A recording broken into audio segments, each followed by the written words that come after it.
Welcome back. I hope your morning has gone well and that you've learned some new things and you've met some new people.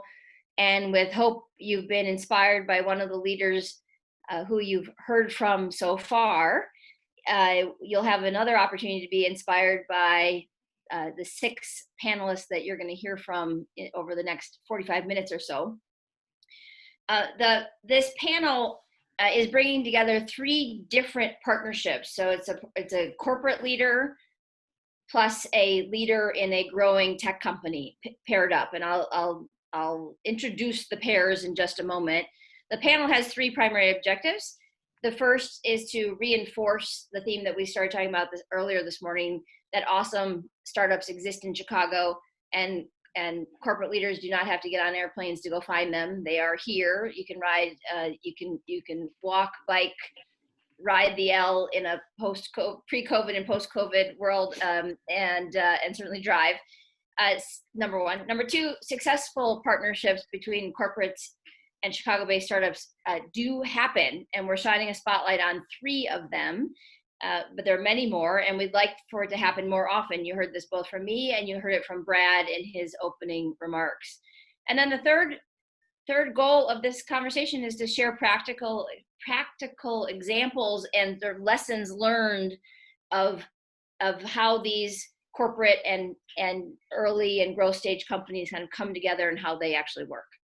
So I'm going to moderate the discussion until about 11:40 or so for about the next 30 minutes.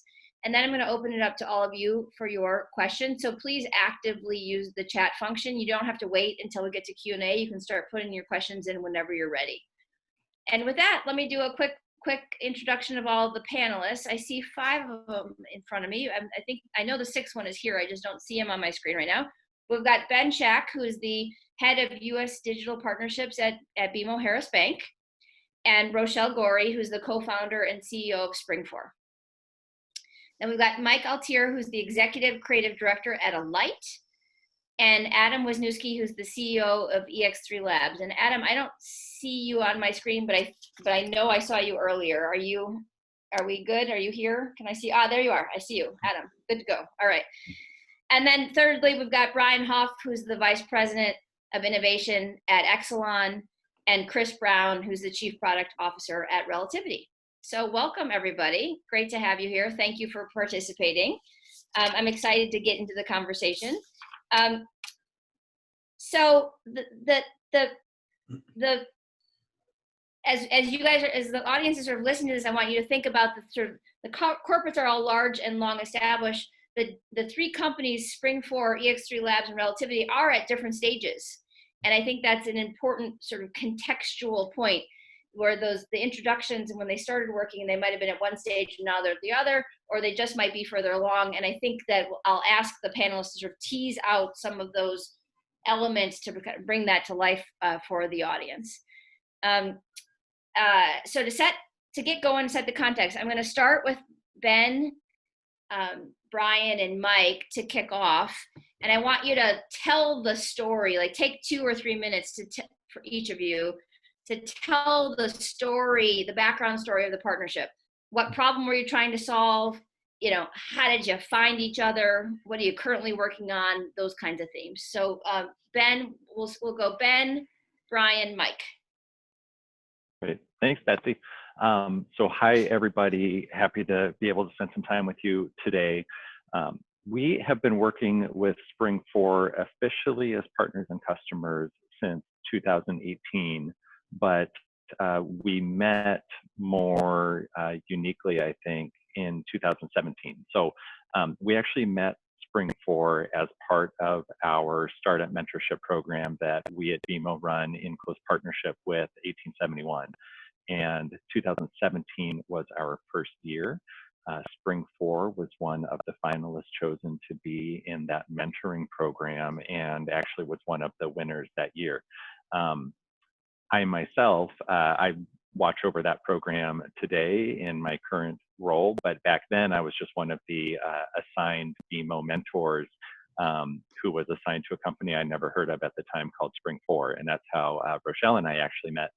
And we were able to work through this mentoring process that allowed us to give our expertise to Rochelle and her team outside of any kind of a sales cycle process, and more importantly, allowed for Rochelle and her team to interact at multiple levels and through multiple parts of BMO. And we found ourselves in a situation where we got to the end of the mentorship, and we at BMO had gotten very comfortable with what SpringFour's value was, but also what their principles were. And it helped us be very comfortable with the idea of moving forward with them and becoming a customer of theirs. And I think being able to engage outside of that immediate sales cycle was like part of the secret sauce of what made things happen for us. To wrap up the story, or to fast forward a little bit, and we'll talk more about it. After the close of the mentorship, we did go into more of a sales process. We ran a pilot and then eventually rolled out SpringFour's solution to our entire collections contact center operation here in the US. We've been customers now for a couple of years, and I think we're a lot more than customers. Just last month, Rochelle and I were doing interviews with American Banker, and we also did interviews with Forbes, where we're kind of telling each other's story out in the market. And I think our partnership has grown into something really special. So excited to be here and talk about it today. Thanks, Ben. And Rochelle, can you just make sure everyone knows what SpringFour does?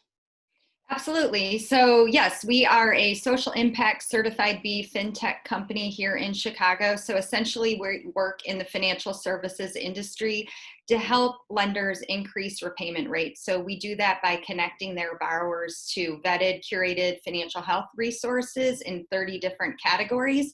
And at SpringFour, we believe that when people have financial challenges, it's because something's happening in their financial lives. And if we can address that underlying root cause of that financial challenge, we can get them paying and saving again. And that's precisely what we do with BMO and many other large banks across the US. Awesome. Thanks, Rochelle. Brian Hoff, Yes. tell us a story about you and Relativity. Yeah, so what I'll start with first is, so Exxon has an open innovation platform where we actually have a lot of different ways that startups come in, and I'll talk about Relativity in a second. But you know, some of them, we have a program we call Dancing with Startups. We actively go out and look for startups and bring them into our platform. We've got active programs with national labs and universities, and we bring in the people through that program. So there's not just one way. We have a venture arm. We have a new climate impact change fund that is specifically on Chicago, and we're investing directly in startups that have a climate change program that helps the city of Chicago.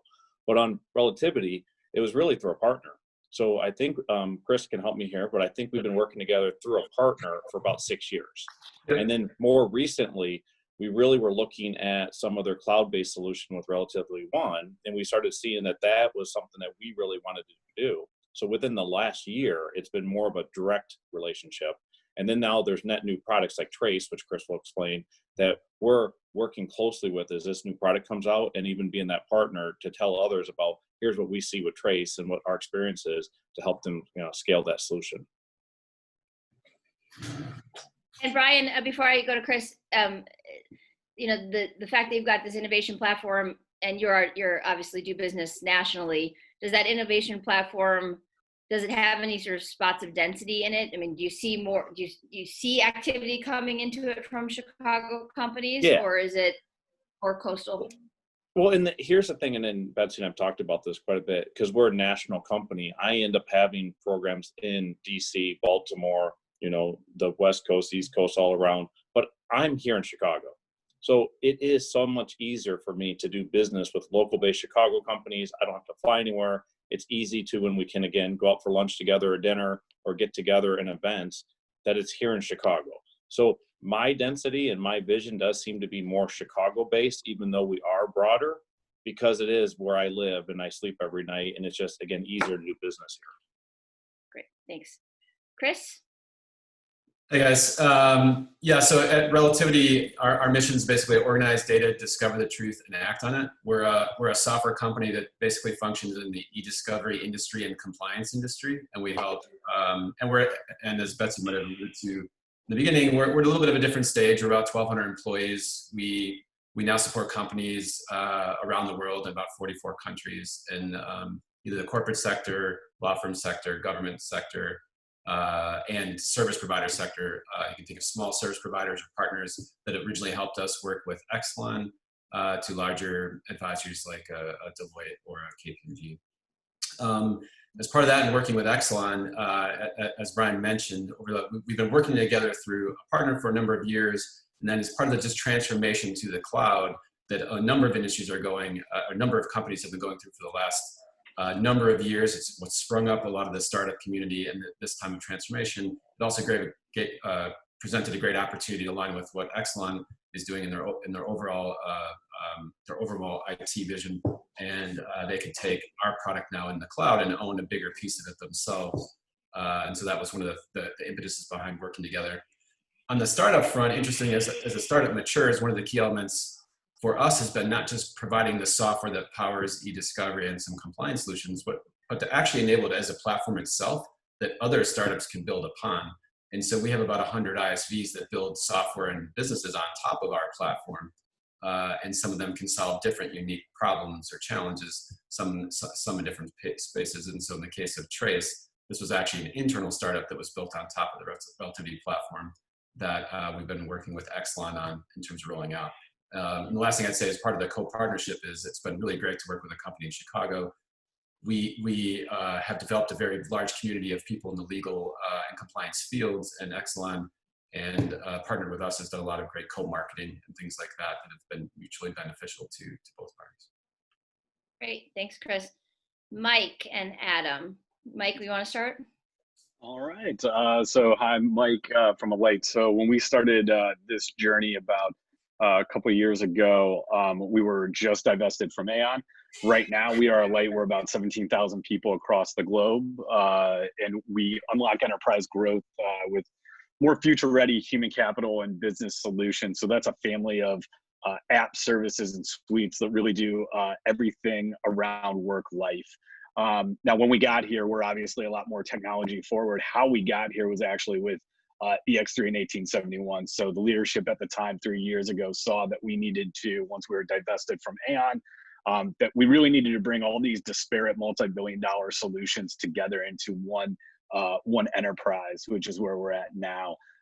It was really interesting to see all the change, and while it feels slow, 3 years is not a long time for any multi-billion-dollar corporate company to go from where it was more professional services into really being a tech-forward powerhouse. And so that's really at the hands and at the help of 1871. We saw that that was going to be a key stake in the ground. We're headquartered in Chicago while we have offices around the globe. And so at the time, we were really just dipping our toe in the water to see how we could really be part of this digital community and really transform ourselves like we transformed 70% of the Fortune 500.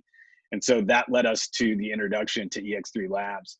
And it's been incredible. Over 30 engagements with Adam and the EX3 team really allowed us to take all these disparate parts and these kind of shadow teams and make that part of a larger culture and transformation. Without it, we wouldn't have been able to be where we're at right now. And I think it's also a testament to the top-down approach. EX3 really came in from our leadership perspective and said, hey, if we're really going to do this right, we can't just grow with, VPs and above. We really need the C-suite to be on top of this. And that's exactly what happened. So we really started to kind of pick apart with EX3 the various silos that existed. How do you get that transformation, not just from getting folks to understand and appreciate the value of business design and what that really means, but also kind of knocking down how we market ourselves, how we kind of bring this technology forward approach to life, and then also the hard stuff, right? How do we actually help ourselves while we're helping clients do their own transformations, which is no easy task. So I'm sure Adam can really put some context and light onto it, but it really, EX3 helped touch everything, not just operations, not just technology and engineering, not just design, but also marketing, some of the other functions that really needed to talk to each other to make us a new company in less than 3 years. Great, Mike, thanks. Adam, can you spend just a few minutes giving the context of EX3, because you obviously are do a ton of work for Alight, but maybe bring that the value proposition to life for others? Sure. So Adam Wisniewski, CEO and founder of EX3 Labs. We're an experienced design and digital innovation consulting firm. So we do everything from user experience design to helping organizations stand up pilots and rapid prototyping processes to kind of full-scale business and enterprise agility transformation services. So we're kind of end-to-end solution. But one of the things that I think is worth pointing out around the relationship with Alight is that they've done a tremendous job of understanding what it takes from a top-down perspective to really introduce a lot of these principles into their culture. So it started off with an innovation day and a workshop with I think about 140 of their key leaders. We did a design thinking workshop, and we heard that there was more completed in that single day workshop than it's taken them, months and months and weeks of work to do. So it was a testament to the fact that they were open to working that quickly, and they were open to having their organization shook up a little bit by a startup. Great, thank you. So there's a lot of things I want to talk about, and I'm sure, and I see nothing in the chat yet for questions. So please make sure you're thinking about your questions for these folks, because I know they're all ready to engage with you. But I want to start here with the startups. So Adam, Rochelle, and Chris, excuse me, when I say startups, I mean the growth stage companies. You all three of you work with lots of different corporates, right? You have lots of different clients at this stage. Can you just share what makes those relationships extra special? Of course, present company included. You can talk about your relationships with Exelon and Alight and BMO Harris Bank, but also be broader than that. Like what makes the relationship and the working partnership with a corporate really work? What do you need to see at the beginning that gives you a signal of how that's going to turn into, and sort of talk us through a little bit of that. Adam, why don't we start with you? Sure. So I alluded to it earlier around kind of the top-down approach. I think it really starts with the executives. Between Brian and Ben and Mike, they all hold some type of decision-making power within the organization. And not only was there buy-in with, I think, especially specifically with Alight, but the leaders really understood that in order for them to change, in order for them to kind of think through being a new company and reimagine what that would look like, it required them doing something differently. And there are a lot of organizations, 10 years ago that might not have happened, 5 years ago that might not have happened, because I think the culture has been ripe, through organizations like 1871, where in P33, where the main goal is just to connect those points. And the synergistic relationship between identifying what a large company doesn't necessarily do well and what a growth stage company does really well, being able to kind of marry those two concepts. For example, speed and acceleration is always a challenge for large organizations as they get larger and more complex.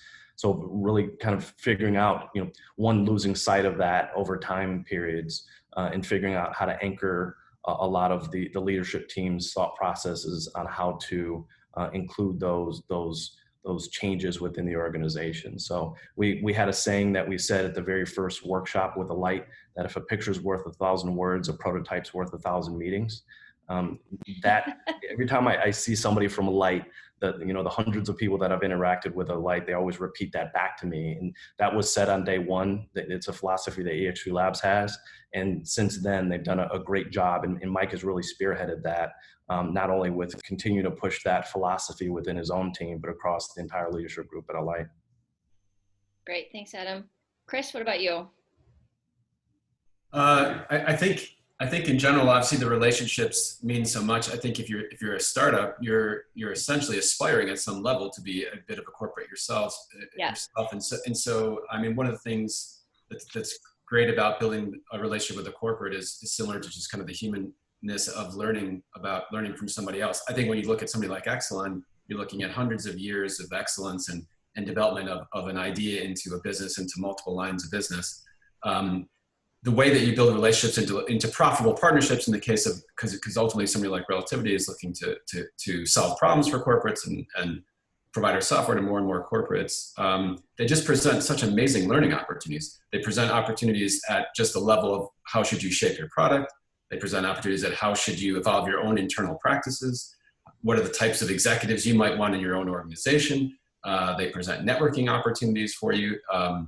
And so if you think about it as, in the case of developing like a SaaS company or SaaS software company, I think people understand that the way that you really make these partnerships work over time is you develop multiple connections from multiple people between your organization and the respective corporate or the respective corporates. And if you take that philosophy, you have a lot of individual people who can learn across their own peers in these organizations. And so a big corporate presents a great opportunity, because I'd say at Relativity, we probably have 50 unique people that are working with Exelon on any given week, at least. And so I think it presents a great opportunity at a number of levels of learning. Great, thanks. Rochelle? Yeah, so for us, having the opportunity to work with BMO, our partnership actually went very quick, very fast.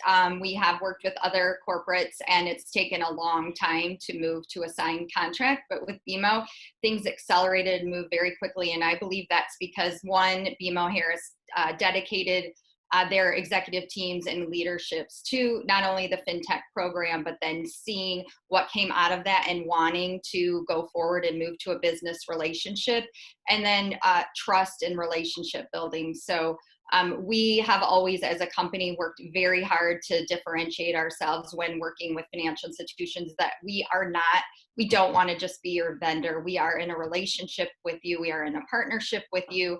And what we're bringing to our companies is definitely innovation. We're bringing change. And so that can be very hard. So we need to have the buy-in and the interaction with senior leaderships, those that have the opportunity to make the decisions. And I think BMO, we've had an opportunity to create that trust. And now where we've seen it prosper is BMO sees us as being a partner, and they want to tell the world and they want to tell their peers about us, which has been so extremely helpful to us as a company. They're willing to be a reference. They're willing to get on calls with potential clients and share their experience and not hold that back to themselves. And so when you have the opportunity to create those deep relationships and trust, there's so much potential that can come out of that.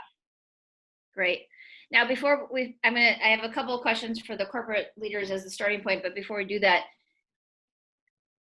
for Adam, Rochelle, and Chris, are there some, like, let's say you have a conversation with a corporate leader. I'm not talking about BMO Harris, Exelon, and Alight at this stage, but just generically, right? In your business development process, you have a meeting with a corporate leader. Are there things that you're hearing them say that give you a signal that they're like, that this is legit, that they're fully invested in this, that they're prepared to work with a younger company, and things that would also give you the signal that you might be there first, right? That this is a first date and you're like figuring out, that you're going to have to help train them, right? Because with all these corporate leaders on the phone right now that I think, are at different stages of maturity, which I'll come back to in a second. Are there any sort of early signals of this company knows what they're doing versus this company is early in their process? I think, go ahead. I think for us, our track record and who we're already working with really helps accelerate our journey with a corporation. I think, it can be slow because working with any corporate entity, there's a due diligence and vendor compliance and contract process. And so that, even when somebody thinks it's fast, for us as a startup or a company that's scaling, it still seems quite slow. But yeah. Chris? Yeah, I was gonna say there's signals along the way. I think in our business, is the economic buyer identified? Have they identified a timeline that they're making the decision? So there's ways that you just as a best practice, manage your funnel. So those things actually really work in terms of the predictability of, are they really serious? I'd say one thing for certain for somebody like us who's entertaining acquiring new software in this day and age and kind of the space that we're in is, have they brought in their security team to do diligence? So when somebody brings in their security team, I think you're moving in the right direction. And so that's obviously a huge clear signal for folks in the SaaS space. Yeah, great. Adam, anything that you would add based on all the conversations you have with so many companies? I think we work with about close to 30 now Fortune 500 companies, and I think we typically find three personas. Usually it's, somebody who is kind of extremely frustrated with the current processes internally, and they really need to do something very different. So they're thinking outside of the box. The second one would be kind of around the concept of a pioneer who is connected to the startups and understands the power of startups, and they're really strong advocates. And then the third one is just kind of a get shit done person. And that's somebody who typically is like, it takes us, there's an acknowledgement internally that it takes us 6 months to do something, and a startup can help us move that needle forward that much more quickly. So typically if we're able to identify one of those three personas, usually that's a good sign. And how long does it take you to figure out if you're talking to somebody with one of the three personas? I mean, is it in the first conversation you can figure that out, or Yes. Is there a development process associated with that? Yeah, typically is we can find that very quickly, and my team is really good at kind of identifying who that next person is if that's not the direct person that they're talking to. Great. Well, I think that's a great jumping off point, this idea of the personas. Let's switch back to the corporates, and this is something that Brian Hoff and I have spent a lot of time talking about, is that there is a maturity curve inside of big companies on how they embrace innovation, right? Step one is that they start to talk about innovation and want to meet with startups, but they're not yet committed. And so it's sometimes the risk is that they fall into sort of the entrepreneurial petting zoo category, which is a comment that a lot of people on this video call have heard me say before. Certainly the founders have. And I know Brian has. And then you've got companies like BMO Harris, Alight, and Exelon who are on this journey of figuring out how do you plug into an ecosystem? What does that look like? It's not just one partner. How do you think about connecting into younger companies? So I wonder if you guys could just sort of talk about that in general, where you think you are in your own journey, and then I have two sort of follow-on sub questions to that. So I don't know, Ben, do you want to start? I'll start. Yeah. So I think you're right. I think we at BMO are in the place of we're ready to embrace innovation in areas. We're still a 200-year-old bank with 200-year-old regulators. So there's sort of limits to where we're willing to innovate and experiment, and where we have to be a little bit more careful. But I would say in general, we're in a place where we feel ready to innovate. We have good mechanisms in place for connecting with and interacting with startups in ways that help us understand what the value of those things might be. And I think that we understand the value that startups and certainly growth stage companies can bring to the firm. I think the next thing that we have to figure out, and this is on my long list of things to do, I think the next thing that we have to figure out is figure out how to try more things more often. We are not set up as well as I would like to be able to do low risk, low cost proof of concepts and pilots from our end. And I think that's probably a challenge that a lot of corporates have, where even if you do have a growth stage company who's willing to do call it a low cost, a highly affordable proof of concept pilot, that doesn't mean we're actually ready to consume that without spending 10 times as much money internally as we actually pay to the startup or the company. So that's a real challenge, and one of the next things that we need to figure out is how do we wire ourselves from a technology perspective and from a process and governance perspective to be able to experiment more and increase the odds of more SpringFour success stories happening within our walls. And Ben, when you talk about the potential to spend maybe 10x internally that you do on what you might spend on a pilot, is that literal dollars, or is that sort of opportunity cost of people being pulled away and spending time trying to figure these things out? I suppose it's opportunity cost, but I think most of us in the corporate world, when you are talking about the opportunity cost of your technology employee time in particular, then you've got internal billing constructs that make those feel pretty much the same as external dollars. So it's some of both probably. Got it. All right, Mike, what about you? I think what we've found to work best is really and I think EX3 has done a good job of it, is really picking out the key or tentpole kind of projects and making those ones priority for what we tackle. The challenges that always come up are, will we actually put the time and effort to embed it? I think we have a lot of great way of kind of hedging our bets and getting those fast kind of prototypes out, only to say that was cool, you know, and then not actually letting it take hold in us, right? And then perfecting the process. So one thing that we've been trying to work on, especially currently, one thing that we've really tried to do is, how do we take that to the next level? How do we actually use what we've done in maybe a quick sprint or a prototype session? And where do we see the challenges? So if we find out that it's engineering, then we need to make a change in engineering. If we find out that it's process, we need to make a change in process. So right now it's really elevating everything to the leadership level so that it cascades down to those particular units that may be the stopgap. And that's what's been really exciting of a slow burn process of 3 years, to see that in 4 months, all of that entire world has changed now. Great. And Brian, what about you? I'm going to try to give you a short version because it's a long, we could get long. Betsy and I have talked about maturity models for quite some time. The way that I think about it is similar to BMO. We're a 200-year-old company too, if you go back to the oldest part of Exxon, which is our gas business, and 100 years if you think about our electric business. So, you know, what we've done is we put in an innovation program that we allow all 36,000 people to innovate. And what we're trying to do, and if, you know, I'll just simplistically call a lot of that efficiency innovation, how do you make things 1 to 9 times better?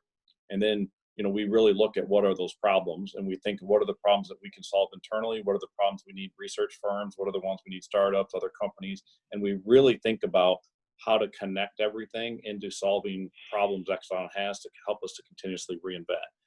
Even to the point where now I've got startups that we've launched net new into the market, solving our customers, you know, net new customers or some existing, you know, some new products and services. And we're going from the first dollar to $100 million of revenue. And it's different when you're having entrepreneurs launching our own businesses.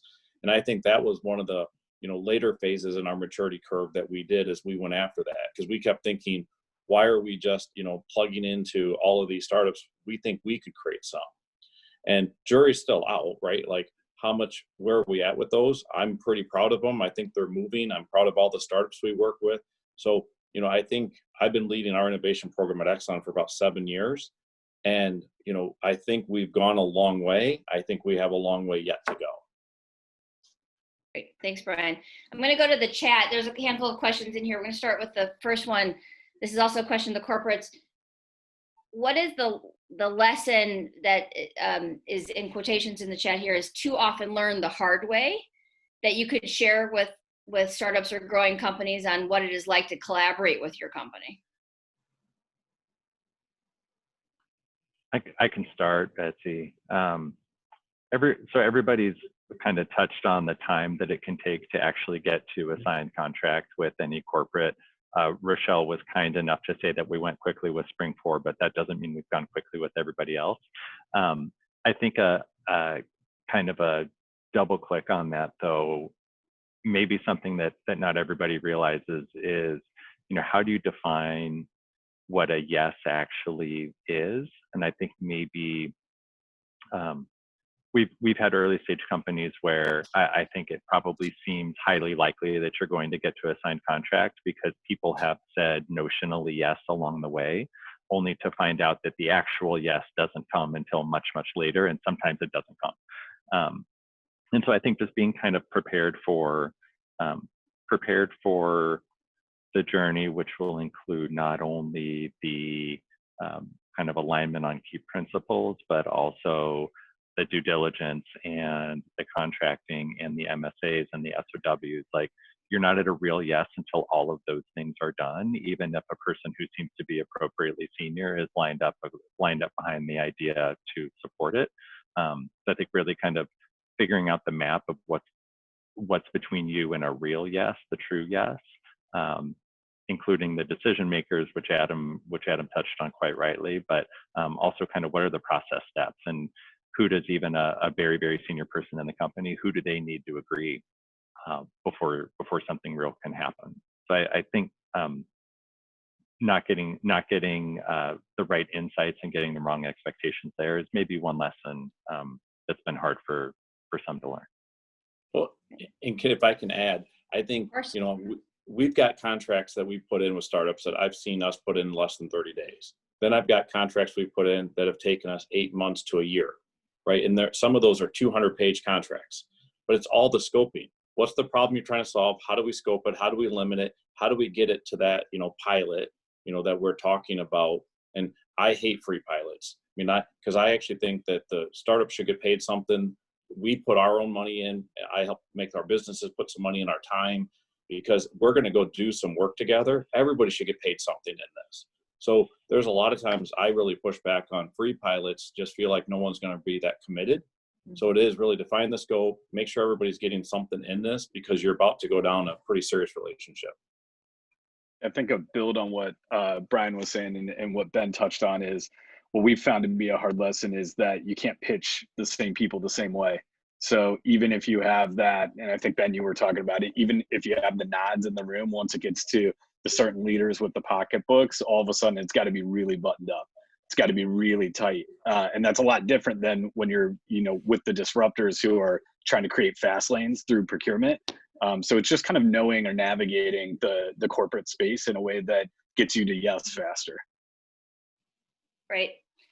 Thanks, everyone. I'm going to combine two questions here, and then these are, again, are both for corporate, and then I'm going to open it up to one that's for everybody involved, and we'll call on the growth stage companies to answer first. So the combination set of questions here is sort of one is, who does that? Who leads the innovation work inside the team? Is it you know, a set group of people? Like there's, like Brian, you know, you have an innovation structure, and then sort of what happens in the core and how do you connect those things together? So that's part one of the question. And part two of the question is around how do you drive commitment internally from business units who are split between the P&L responsibilities, and collaborating on innovation initiatives, and what is the role of the top of the house in committing to work on these pioneering opportunities. So there's you know, there's people, organizational structure, and probably not said here but implied is sort of incentive structure inside of that, and then there's the how do you work across silos with shared priorities and P&Ls, and you know, like who gets to make the call, those kinds of things. Brian, why don't we start with you? Yeah, so again, I have to almost frame this for a second. Is you have to remember Exxon's 36,000 employees, about around 10 businesses that have their own P&Ls underneath of that. Each of those have their own CEOs, right? Each of those have their own structure. So it gets big and complex quick. So the way that I think about it and what I do is I lead innovation at the corporate level, and I work with all of the CEOs and COOs. I then have direct reports who end up working with them in the next layer. We've got innovation leads at all of our businesses. And again, seriously, it sounds complex, but we've figured out how to collaborate. Like, we really focus on what are the problems of each of those businesses. And then even on, like my team, I have people who specialize in our nuclear business, in our regulated utility business. So you have to have that domain expertise that understands those problems, that have got the 20 to 30 years of this is why we've been doing it this way. And they help translate with the startups. Here's where your technology can be applied. And then we work with our supply organizations, our legal organization, our regulatory, our cybersecurity, our architects. Like, we help pull all of that together in the startup world to figure out how to make that match work. And again, it sounds complicated, but it is at a large enterprise. I mean, like, there's a lot of people in here, and it's not your job as a startup to figure out how to navigate my company. So I have people help try to make that look like we're just one Exelon. But inside Exelon, it's a lot of people. So that's why we're structured the way that we are, try to help cut through that, I'll call it red tape. Great. Ben and Mike, any comparison to your structures inside of your organizations to what Brian said? Yeah, I'll start. So Yeah, we go at it a couple of different ways. We do have a central innovation team who kind of thinks about inside out innovation and how do we organically come up with more innovative solutions to business issues. My role in many ways is more outside in innovation as the head of partnerships, and then notionally the people who run P&Ls and business and product areas have innovation as, you know, a part of their mandate, to be sure. But in terms of kind of bridging the gap with those P&L owners, I apply a little bit of the Fight Club strategy, which is the first rule of innovation is you don't talk about innovation. So when I'm trying to influence business leaders, I lead with P&L impact. I lead with how can I plug holes in their short, medium, and long-term plans. I do talk about how to help them hedge against disruption that they are facing from very real competitors in our industry. And then later, after they're sold, then I mention that whatever we're doing might also be innovative. And you know, for me, that kind of keeps leaders grounded and open to possibilities, and keeps their heads in the space of this is solving a very real problem for me as a business leader, as opposed to I'm undertaking an exercise because somebody told me I'm supposed to be more innovative. That's how I go about bridging that gap. Yeah. Yeah, Mike? I think just to touch on that, you know, we don't have a centralized structure for innovation, what comes in, what goes out. But the one thing that's interesting about some of our clients as well as ourselves is that we've reorged 3 times in the last 9 months, right? So what's nicer about that is that instead of trying to get one P&L to bite off a big chunk of money and then having to go to the other P&L to combine that to get something, we've restructured it in a way that we can just go to one P&L that has a big budget that we can then say, okay, we need to go a little bit faster with these particular projects. I think with some of our clients, it's weird because you can go in at the smaller level to try to just get that little bit of revenue and then try to, you know, be infectious across it.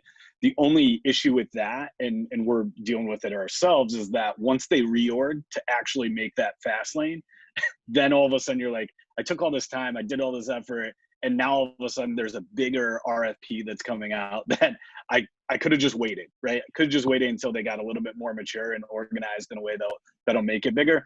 I think the solution to that is making sure that you're getting introduced to multiple buyers and also being closely aligned with commercial in some way, because I can get money from commercial to do any kind of innovative product almost any day of the week without having to go to the president for it. So it's finding some of those workarounds when you have the opportunity to get visibility to them. Great, thanks, Mike.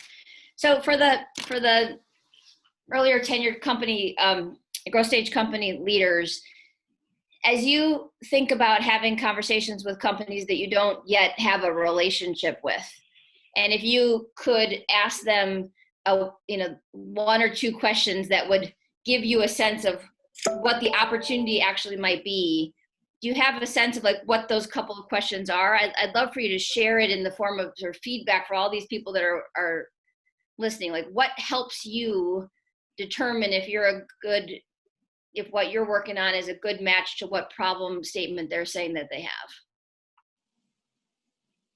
Does that make sense? Rochelle?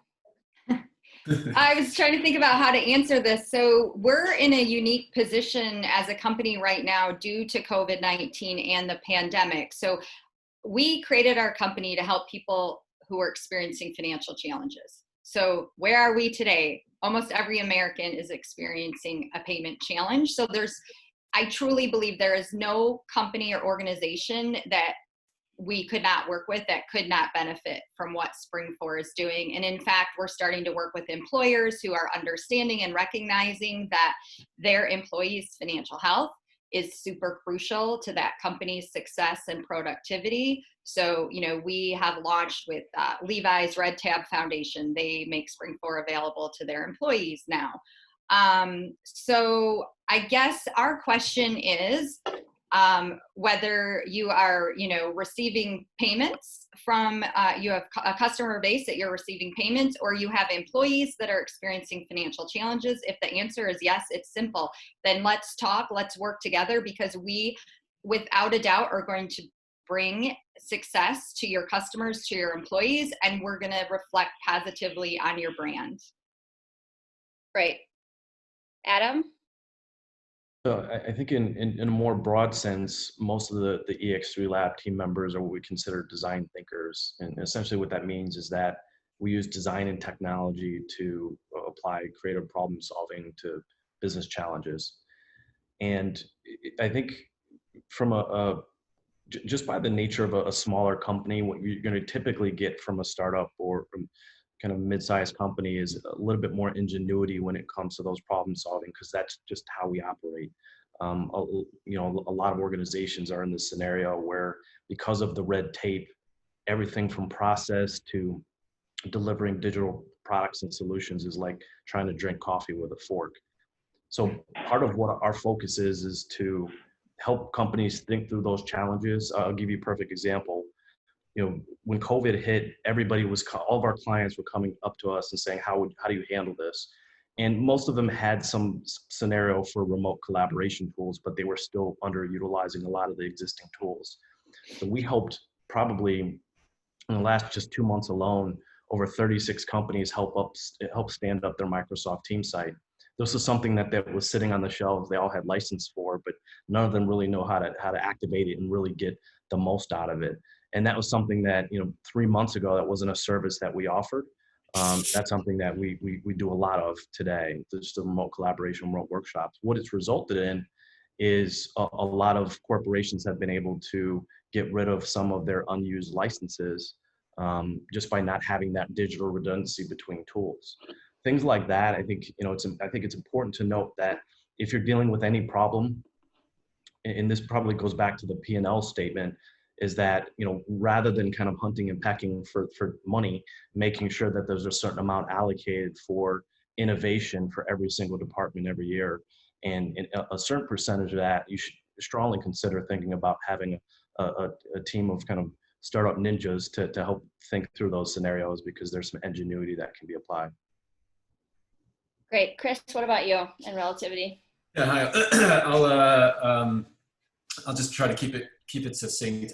I think if you're a corporation out there, chances are that you have a number of growing needs in the e-discovery and compliance space, and you've got those growing needs because as you mature, more and more of your data is coming online. More and more of your data is coming through other cloud partners. More and more of the behaviors in your organization are interwoven with all these collaboration tools that folks like that Adam just mentioned. And with the transformation to the cloud, you now have more opportunity to help get a handle on what's going on in that activity, manage it, meet your kind of compliance and regulatory needs, and do it in a way that you can kind of keep track and keep your most sensitive data safe. And with that, I think Relativity is a great solution that allows you to work with the best software you possibly can use in this space, but also with a great partner ecosystem. And so I would say, keep us in mind. Yeah, great. All right, I think we have time for one more question, and so I'm going to go to one that's in the chat here, which ties us back to a comment that Brad Henderson said in his opening comments about collaborating to solve Chicago's business problems. So this is open to everyone on the panel, all 6 of you.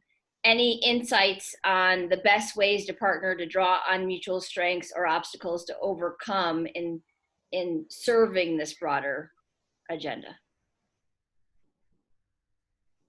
Betsy, only the one that's popping in my head, and there's probably others as I think a little bit through it, is I was mentioning we launched a $10 million impact fund trying to help, all the major cities and specifically Chicago with the, climate change. So we looked at Chicago's climate change plan and we said, how can we help? So we used the Exxon Foundation. That's our non-for-profit part of Exxon. And we actually are putting our money into helping Chicago meet its goals. So the startups we're investing in are not to benefit Exxon. These are directly to benefit Chicago. And then even, I put my personal time, and we've actually got other people's time that we're putting in towards that. So it's money and time trying to help Chicago meet its climate goals. And I think we need to do more and more of those type of activities where we put out a broader Chicago-based challenge and see how we can all come together. And that's just one that I can think of that we're doing. Yeah, great. Brian? And just to piggyback on that, Betsy, Yeah, please. one of the things that came out of the Alight workshop that we did with Mike and his team in 1871 is we kind of springboarded something called the Immersive Learning Lab mission. And essentially we wanted to figure out how to create a win-win-win for, startups, 1871's ecosystem of universities, et cetera, and the corporation themselves. So, part of what we did is we donated a percentage of the revenue from those Innovation Day workshops to building immersive learning labs at Chicago Public Schools. And it's a great way for corporations to have kind of give back in addition to getting some really strong startup support. And we've been able to donate over close to $80,000 for Chicago Public Schools in underdeserved or underserved communities. And I've had the pleasure of participating in one of those, and seeing those kids have access to that technology changes your whole perspective. So amazing. Any other thoughts, Rochelle?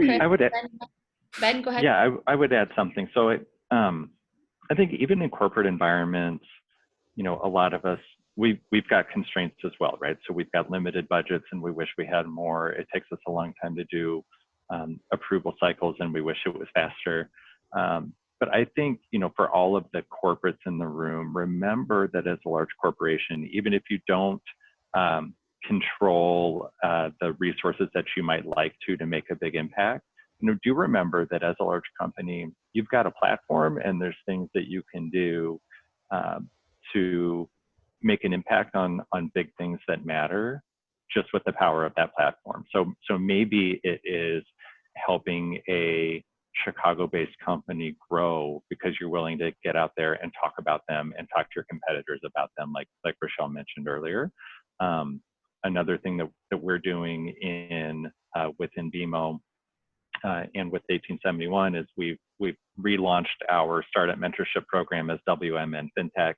And we are just getting off the ground with that this year, but we have a cohort of fintechs that are all founded or co-founded by women. And we think that we're making a difference, not just for those companies, but by shining a light on those companies, hopefully helping other people understand that there's examples of fantastic women-led tech companies out there. And, there are more, and they need investment, and they need people, and they need customers. Doing the program that way, it's not that much harder or more expensive than doing the program the regular way, but it's thinking about what are the big things that matter to us, and how do we use the power of our platform to make a difference for somebody else, even if you don't control all the resources you might want to. I think those are maybe a couple things to take away, like how do you think about your company as a platform that you can use for good, even if you don't have everything that you might want. Awesome, Ben. Rochelle, Chris, or Mike, any closing thoughts as we wrap up here? I think, Okay. Rochelle. No, go to Mike. Okay. Yeah. I think what COVID and the pandemic has showed us is that we all can do things differently, and we can do things that we didn't think were possible before. And that we need to accelerate innovation. I think that startups are doing things different or haven't done before, but we're bringing something to the corporates, and what it's shown me is when there's a will, there's a way, and we've seen our deployments get accelerated in a way that's never happened before. And as Harper encouraged us this morning, I think we know what the answers, what the solutions are, and now we just need to create more space in our companies, in our lives, in everything we do to get those things done. We need change now, and I would like to see this acceleration continue. So I think it's something that has definitely been a positive result out of all of us being stuck at home in a global pandemic. Yep. Quickly, I was just going to say we need to invest in communities, as Adam was saying, but also companies. We need to hire here. I get really passionate about this, and don't tell me I need to build a team somewhere else. Like, we've got design, we've got technology. We used to be an ad hub. Like, creativity lives and innovation lives in Chicago. So we got to put the money in our budgets that we have right now immediately into this community. That's why we did the grab a drink, get a job, because I wasn't, I was a frustrated creative of I'm not going to rely on talent acquisition to try to go elsewhere, right? So I think we really need to use our voices, as we're saying here, but use our pocketbooks in the right ways. Awesome. Chris, do you have anything you want to add as the last comment? We're short on time, but yeah, I'll just say from a startup who's now a little bit bigger stage here is we've developed a lot of programs around the city, specifically we're ourselves at LaSalle and Jackson, and stemming from early childhood, providing money to local elementary schools, to bringing in high school interns, to arranging a fellows program where we'll train people in industry, specifically in the art and science of e-discovery, and then help place them in a job either at Relativity or around our partner ecosystem. And it's really built around kind of benefiting the areas in which we live and work. And we're doing that in Chicago. We do have a couple other locations now in other parts of the world where we're trying to have a local impact in those places as well. Awesome. Well, everyone, please, I know we're a couple minutes over. Brad and I will do some closing comments, but before we get to that, please join me in thanking our 6 panelists. Really appreciate your transparency and your thoughtfulness and how you are engaging with one another, but also trying to build up Chicago. These are 3 great examples, and we need to replicate these by 100x, right, to get to where we have the potential of being in Chicago. So everyone, thank you. Thanks for having us. As we do the close, Brad, I'm going to go to you first, and then you can pop it back to me. All right? Well, I can't thank everyone enough for the time today. And I think what Betsy and I thought we'd do during the course of the next few moments is just offer a few reflections on what we think we heard and how we might move forward. I'll probably save a little time for just comments on how our specific organizations hope to continue to contribute to this. But there were 2 big themes that I heard as I participated in the panel, the Harper's discussion, of course, and the very stimulating conversation we just had. The 2 themes that I heard were, first, there is a theme running through our work together around the importance of intentionality in preparation. And so I think intentionality might have been one of the most important words around the race conversation we had that Harper encouraged.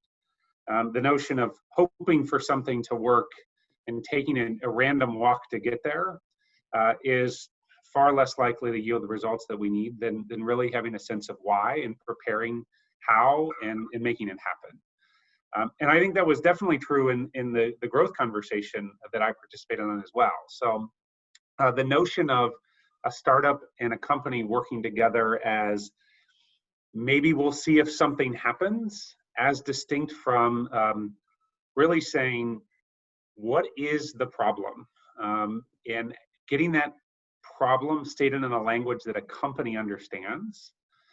And then the startup realizing that there's actually almost like a language decoder ring required to take what they might describe as what their technology does and actually turn that into the specific problem that the company perceives to have. And that there's an intentionality, not only in the problem, the language, but then where you're going to go with it, right? So the difference between a free proof of concept, a proof of concept with a contract, one that you hope lasts a month, a year.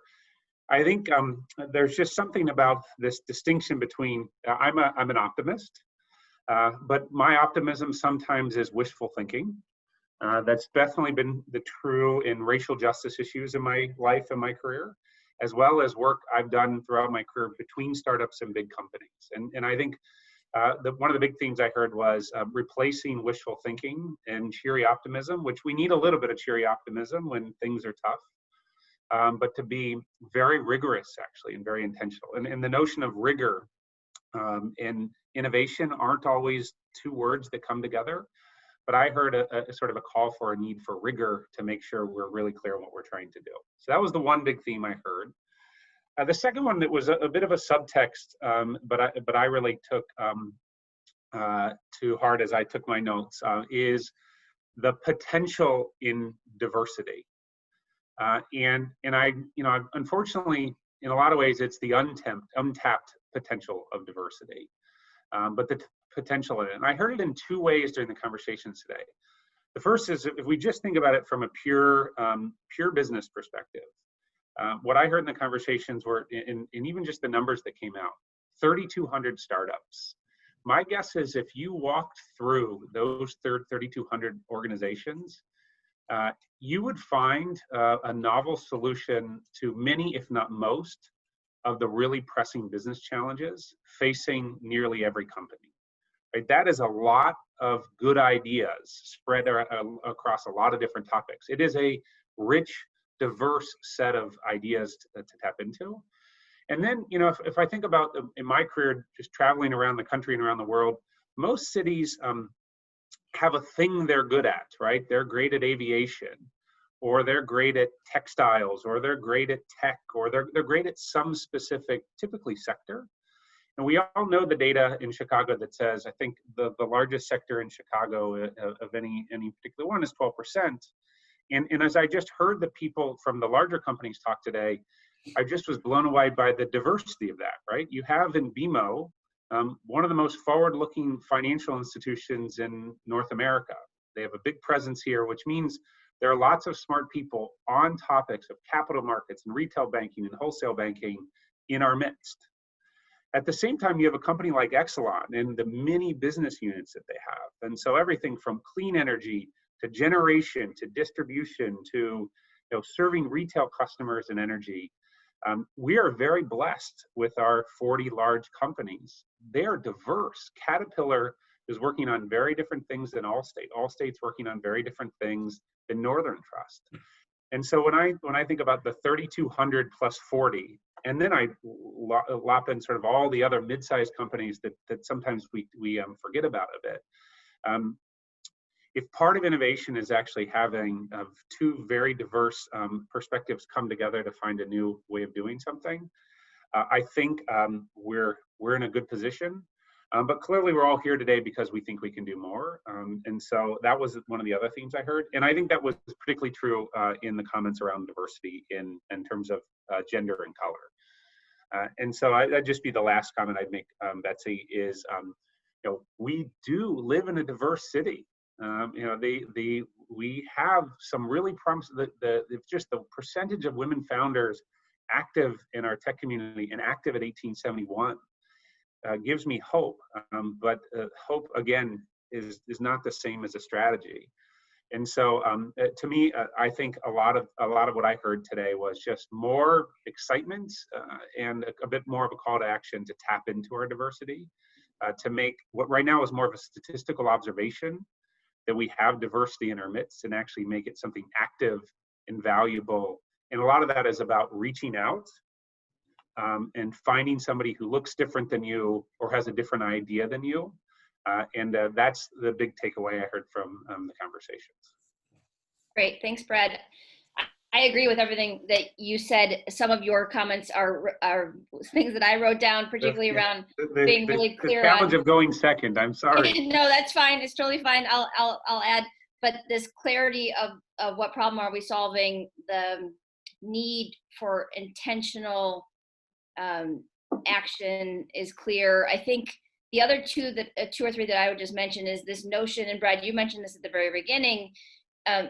We all have really hard problems we're trying to solve. And I think the instinct in most cases is to put your head down inside your organization and try to solve them. And I think the encouragement that I've heard in this conversation and with the three examples highlighted in this last panel is, let the light shine on those problems. And certainly what Harper talked about, I mean, the nature of the structural systemic problems in Chicago, we need to acknowledge that those exist, let the light shine on them, and then create the opportunity for people to engage in helping solve those problems. And frankly, that also comes with some sense of confidence that you're willing to ask for help.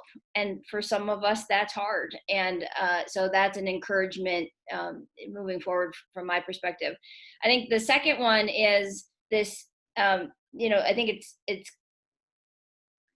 clear that there are companies in Chicago, smaller companies that can help solve the bigger company problems. I think what I also heard was the ownership and the accountability on the big companies front to create the opportunity for those smaller companies to engage in. So what are, own where you are on the maturity curve, be honest about that, you know, ask for input, ask for feedback, talk to each other. If nothing else, 1871 and P33 are massive dot connecting exercises. So, you know, if you need help in thinking about how do I best, like, what are the first 5 things I need to do, or, you know, we're halfway down the path, but we haven't really figured out how to think through the technology, like digging in the sandbox in our own organizations. We can connect you to 15 leaders that have done that before and help you think through that and unlock those blocks, right? These are not new problems to be solved. They have been solved, and we're working on synthesizing those in sort of a form of best practices that people can just have access to. So, like, leverage the network. You know, the value set in Chicago and the Midwest is, you know, if one of us succeeds, all of us succeed. And I would encourage you to really tap in. And with that, I think we'll talk maybe a little bit more specific. Do you want to talk a little bit more specifically how to tap in, Brad, to P33, and I'll talk a little bit about 1871? Sure, that's great. Just one quick word on it, and Betsy and I are both proud, A, that our teams work so closely together, and B, that we're building out complementary programming that is informed by conversations between the two. So I just wanted to briefly mention, you've heard it as subtext a bit during the course of the day, but Brandy Bridges on my team is leading an initiative we call Company Connect. And so I just would encourage you all to reach out and learn more. And it is valuable and set up for both big companies and startups. It's actually sort of an intelligent marketplace between the two. And so I just wanted to say a few quick words about it. It's really trying to tackle 4 problems we observe in how this all works together. The first, it starts with visibility and awareness, right? So I have had many meetings with outstanding corporate leaders in Chicago who in other times spent a lot of their time flying to the West Coast to solve problems. A lot of good solutions out there. But we're not aware that the biggest problem they were trying to solve as a company actually had real startups in Chicago very good at solving that problem. And so therefore we're missing an opportunity to walk or take an Uber as opposed to fly. And so I do think one of the things we need to think about is how to create visibility and awareness. And the same goes from startup to big company. Did you know that that was a priority of Caterpillar? Where do I go to find that information? And so there's a visibility issue. There's also an access issue that we're trying to tackle. And so, you know, I will say one of the things that I have an obligation in my role to tap into is P33 was partially founded by the Civic Committee. The Civic Committee is the 70 most senior leaders in Chicago. They gave us the lakefront and Millennium Park and O'Hare modernization. And what they want to do now is give access to their companies to startups to help solve problems. And so Penny Pritzker and I brief the Civic Committee every 4 weeks. And at the end of every meeting, the question is always, what can we do to help? And I think that more than anything, what they're trying to solve long-term is how does Sean Chow, and Roger at Discover, how do they think of themselves as peers as opposed to the startup over here and the corporate over there and in very different worlds? And so creating access, real access between these 2 points is something that we're very focused on. And then the other piece I'll just briefly mention that we're really focused on, and we've had a great partner in Protivity, and Greg Hedges and his team who helped us think through this. The search costs are really high, and the language is very different. And so what we've been trying to do is build a decoder ring. A decoder ring so we can actually say in language that companies will easily understand, what is it that catalytic solves? What is it that relativity solves? How do we work with a BMO or a Northern Trust or an Exelon to really distill their problems into easy to find sources so that you, if you're a startup, you can find it. So how you can actually use words and reduce search time and make a match and start solving a problem together. And so this notion of solving for X or a decoder ring is something we've been building use case by use case, industry by industry, startup by startup. And so to the extent that any of you are interested in creating more visibility, more access around specific problems and common language, please reach out to us. We're very eager to help you.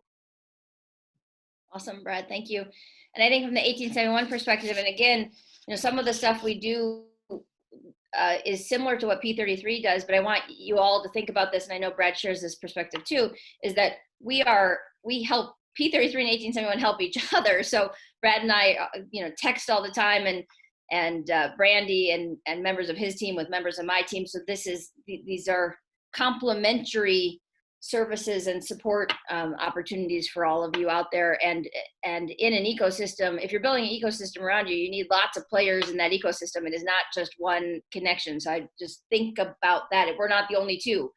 There's MHub and Matter and Techstars, and the list can go on and on. From our perspective, from corporate innovation,